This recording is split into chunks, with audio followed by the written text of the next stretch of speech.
त्यामुळे झाली ही घटना, नेमकं काय सांगताय? हे काय आहे, आम्ही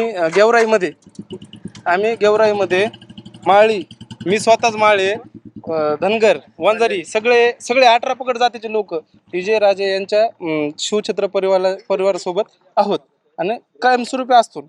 आता हे काय आहे, दांडे हे ते घेऊन येणे हे काय गेवरासाठी नवीन नाही आमच्या. आता जेव्हा परत कधी हाके येतील इथं तेव्हा दाखवूनच देऊ आम्ही. वंजारी, माळी, धनगर काय असतं ओबीसी बांधून दाखवून देतो इथून पुढे जे काय होईल ना ते त्यांना त्याला बी तयारीत राहा म्हणा. आता इथून पुढे या म्हणा पुढच्या वेळेस जेव्हा कधी तेव्हा.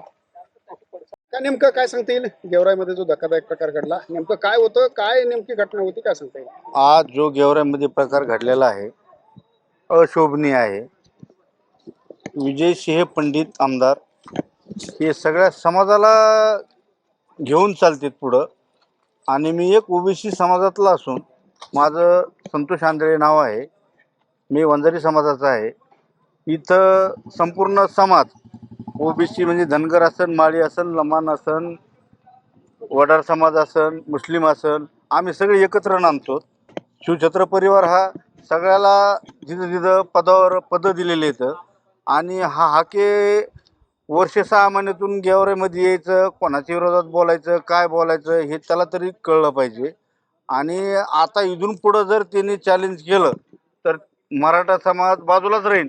इथं ओबीसी समाजाच्या वतीनंच आम्ही त्याचा नाही पाय काढला तर आम्ही तिथून त्याच्या तोंडाला आम्ही काळं फासणार. पुण्यामध्ये जाऊन त्यांनी इकडे यायचा प्रयत्न केला तर इथं जातीमध्ये तेढ निर्माण करायची गरज नाही, एवढंच माझं म्हणणं आहे. त्याच्यावर गुन्हा नोंद व्हायला पाहिजे फक्त आजच्या प्रकारामुळं. त्याला पोलिसांनी जर गुन्हा नोंद नाही केला तर मी पोलीस स्टेशनमध्ये 2 दिवसात जर गुन्हा नोंद नाही केला तर मी पोलीस स्टेशनच्या दारात जाऊन मी उपोषणाला बसन. का नेमकं त्याच्यामागची काय कारण असतील आणि का नेमकं असं व्हायला लागलंय नेमकं बीड जिल्ह्यामध्ये, काय सांगता येईल? बीड जिल्ह्याचा विषय असा आहे, शिवछत्र परिवार हा सगळ्या जिल्ह्यात नेतृत्व करतो आणि गेवराई तालुक्यात त्यांचं नेतृत्व आहे. मी मुस्लिम समाजाचा आहे, माझं नाव सय्यद सुभान आहे. का शिवछत्र परिवार हा सगळ्या समाजाला व्यवस्थित दर्जाने कंबाईन करतो. का पण हाके साहेबाचं आज जे झालं हे चुकलं. हाकेनी हे काम करायलाच नाही पाहिजे होतं. का जेणेकरून जे समाज सगळा गोनी गोविंदांनी चाललाय त्यात त्यांनी तीळ निर्माण करायचं काम केलंय. त्यामुळं आज त्यांचाच समाज त्यांच्या अंगावर गेला हे त्यांच्या लक्षात आलेलं आहे आणि ते त्यांच्या समाजाने त्यांच्या लक्षात आणून दिलं की आपला समाज आपल्या अंगावर घेणं हे त्यांचं सगळ्यात मोठी मूर्खपणा झाला. आणि आमदार साहेब हे सगळ्या समाजाला घेऊन चालतात. हे त्यांचं गेवराई शहराचं आणि गेवराई तालुक्याचं हे आज नाही 40 वर्षापासून दादाच्यापासून हे सगळ्या समाजाला सोबत घेऊन चालणारा शिवछत्र परिवार आहे. काय नेमकं घडलं होतं, काय सांगता येईल? काहीच नाही आहे. हाके साहेबांनी एक तर गेवराईमध्ये पहिली गोष्ट यायलाच नव्हतं पाहिजे, प्रशासनाने त्यांना येऊन द्यायला नव्हतं पाहिजे. आम्ही गेवराईमध्ये 18 पगड जातीचे, मी मराठा समाजाचा आहे, हा धनगर समाज, आम्ही सगळे सोबत राहतो. आजपर्यंत कधी वाद झालेला नाही आहे. हा पहिला वाद आहे.